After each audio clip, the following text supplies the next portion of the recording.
especially China and India, you're going to see a dramatic increase in standard of living, and they're wanting to improve their food diets, and probably will mean additional protein maybe in their diets as well. I think a lot of that increased productivity, though, is going to come within those countries themselves. For example, China has never been an importer of grains, feed grains to much extent. Soybeans, yes, but not on the grain side. They want to be self-sufficient. I think as they adopt new technologies, especially biotechnology and other mechanization practices, you will see a tremendous increase in productivity in these developing countries. So from the United States perspective, I think we see exports of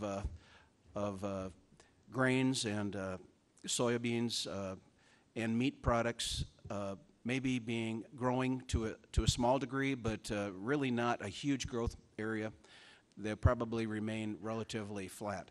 As far as the United States production, I think of grains and food products, I think you're going to see our productivity continue to increase. I think you're going to see us become more efficient. And of course, this is one of the reasons why we can move into the biofuels arena and use part of our production to produce biofuels.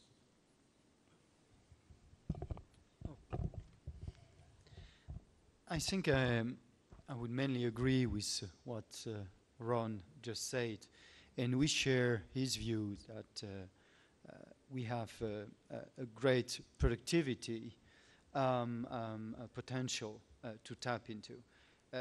In Europe, where productivity in agriculture is amongst the highest of the world, what we strive for is to simply increase the validity of the market signals and the true reality of the prices. As you know, and we in Europe know that better than anyone else, unfortunately, agriculture is quite a regulated market, isn't it?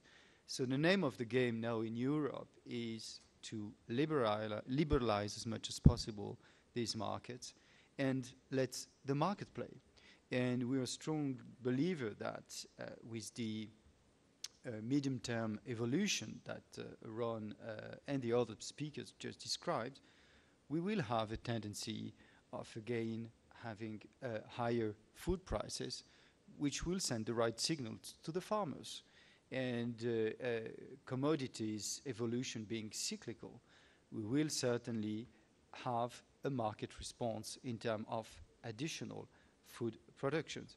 Now, the debate food versus fuel,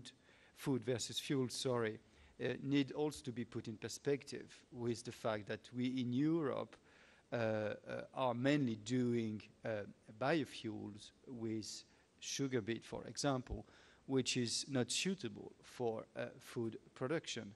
So as I mentioned in my presentation, we don't see a significant impact as far as our food prices are concerned, and we don't see that we would have, by switching some production towards biofuel, a significant impact on food prices. I mean, that's basically my points here, but I would be happy to hear from our Brazilian colleague. Obrigado.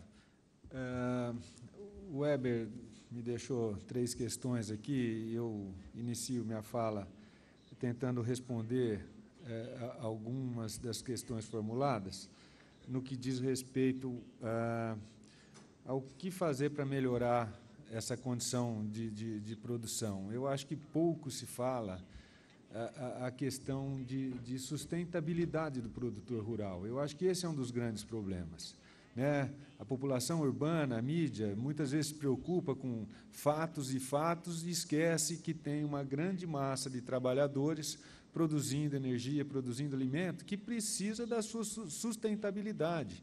Para quê? Para promover pagamento do quadro funcional, dos insumos que usa, E isso vai ficando cada vez mais difícil a partir do momento que se pensa em todos os outros tipos de sustentabilidade e esquece que, para se produzir, necessitamos de recursos e não tem como fechar a conta se na outra ponta nós não tivermos rentabilidade com isso, né? E a rentabilidade não é para ficarmos milionários, mas é simplesmente para continuar a atividade produtiva. Ainda com relação a que o Brasil pode fazer, ou que o mundo pode fazer para que essa produção de energia e alimento seja intensificada, eu corroboro aqui com a questão, com a posição do Alexandre, que o mundo precisa investir recursos nas áreas hoje potenciais para a produção que não estão sendo utilizadas. Aí nós vamos para a América Latina, uma boa parcela das terras, para a África, onde nós temos já tecnologia suficiente para iniciar um processo, mas demandando pesquisa para que essas áreas se tornem grandes polos produtores de alimento e energia.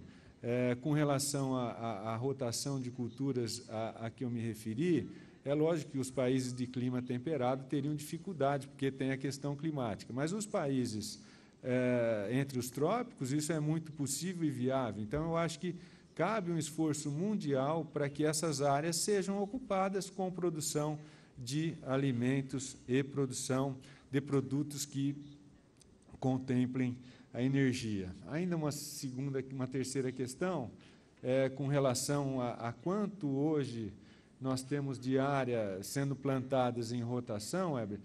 Infelizmente, eu não tenho esse levantamento, é muito dinâmico, nós estamos já disparando um estudo, e para isso eu conto com a academia, a qual você, inclusive, participa, para que nos ajudem nesses processos. O Alexandre está me dando uma cutucadinha aqui em torno de 15%. Mas nós temos um potencial muito grande, 16% a 17% das áreas de cana são anualmente reformadas e criam um potencial muito grande de produção de alimentos. Então, eu posso te falar, Weber, que na minha região, e é a grande região produtora do país ainda hoje, que é a região ali de Ribeirão Preto, aliás, é a região de Guariba, né, que Ribeirão Preto, como diz o ministro Roberto Rodrigues, pertence, né, Ribeirão Preto pertence à grande Guariba, enfim, mas nós temos lá inúmeras propriedades e algumas usinas que usam 100% da sua área de reforma para a produção de alimento, compatibilizando o desenvolvimento das duas culturas de maneira bastante interessante. O que é preciso? É preciso, talvez, um pouquinho mais de investimento em máquinas, né?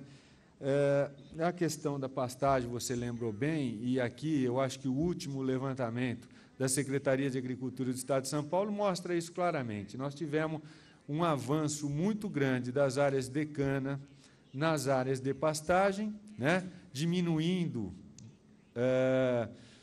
bastante a área de pastagem, e o rebanho aumentou em torno de 5% a 7%. Então, eu acho que isso mostra que o potencial de pesquisa é fundamental para que essas coisas aconteçam, né? Diminuir a área e aumentar a produtividade. Então, esse é o recado. Obrigado. Perina, tem algumas outras questões relacionadas com a rotação, que é o papel. 2 perguntas foram feitas pela audiência, 3 que eu agrupei numa mesma ordem. Eu vou passar elas para você daqui a pouco. Mas, primeiro, acho que foi muito bem lembrado também pela audiência.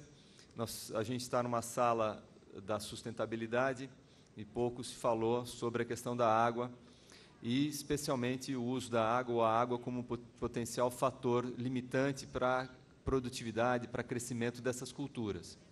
A pergunta sobre o uso da água pede para que a gente possa estar comparando, e aí eu passo essa pergunta para o Ron e depois para o Ismael, comparando o uso da água do milho, quanto que a gente usa, ou quanto que é utilizada a água, litros de água por litro de combustível produzido, talvez seja um bom indicador, do milho. So he's just saying that he's not sure about that, but anyway, Mas a questão é, o uso da água, eu acho que é um fator limitante, e a gente tem falado muito pouco sobre isso. No Brasil, a água vai ser e tem sido taxada em algumas regiões. Você tem o Comitê das Bacias, que vão estar otimizando o uso desse recurso, que é fundamental. Mas a pergunta para o Ron é se ele tem alguma informação sobre o indicador de uso da água, da eficiência do uso dessa água, do etanol do milho. E, no caso da cana, a gente tem várias estatísticas que poderiam ser discutidas. Esse é um ponto que eu passo para o Ron e depois para o Ismael. E a pergunta, para a gente tentar fechar essas, tem outras perguntas aqui, mas, de modo geral, tem algumas perguntas interessantes sobre a aplicabilidade dos modelos de larga escala de rotação ou da cana para pequenos e médios produtores, se eles vão se beneficiar desses sistemas. Tem uma pergunta aqui de uma pessoa que está preocupada com a aplicabilidade desses sistemas para os pequenos e médios, e se também eles vão se beneficiar com esse aumento do crescimento da área da cana, se basicamente a pergunta está relacionada com a exclusão desses pequenos e médios produtores ou agricultores. E, finalmente, uma pergunta para o Ron de volta, que é, em função das ousadas metas de substituição de gasolina nos Estados Unidos, se o mercado americano pode ser suprido apenas com etanol dos Estados Unidos, qual a capacidade desse suprimento para atingir essas metas de 10% em 2020, que é basicamente parte dessa meta que o governo americano estabeleceu, 10% em 2020, que é um volume significativo de redução, né, que chega praticamente a 180 bilhões de litros, que é um volume muito grande. Então, eu começo com a discussão da água. Se o Ron tiver alguma informação ou algum indicador sobre aproveitamento de água por litro produzido. Depois eu quero ouvir o Perina sobre a cana, basicamente o etanol da cana-de-açúcar e as reflexões sobre a questão dos pequenos e médios produtores. E terminamos com o Ron falando sobre quanto que os americanos vão conseguir suprir com etanol de milho dessa demanda e qual vai ser a solução se não conseguirem suprir. Well, the water question, I'm not sure I can get into enough specifics to answer all your questions, but I will tell you this. 85% of the corn production in the United States is not irrigated. So it comes from natural rainfall. About 15% is irrigated, and we've made substantial changes in utilizing those water resources more efficiently. In other words, instead of using sprinkler systems where the water is sprayed in the air and a lot of it is evaporated, we now use a system where they drop it down close to the crop, and so the utilization of water is much more efficient. However, I will say that I think water will become an issue in some crops, especially in California with vegetable crops. So it is not a non-issue. The other important thing here from corn production, though, is that most of our seed suppliers, our biotechnology seed suppliers, are working very, very hard on developing drought-tolerant corn production. They are going to be coming out in the next 3 to 4 years with some drought-resistant crops, corn production plants. So I think as we move forward, you're going to be seeing more emphasis on the technology side on meeting the water needs, and that could allow corn production to actually expand into areas that previously haven't been raising corn. In spite of climate change? Yes, despite climate change.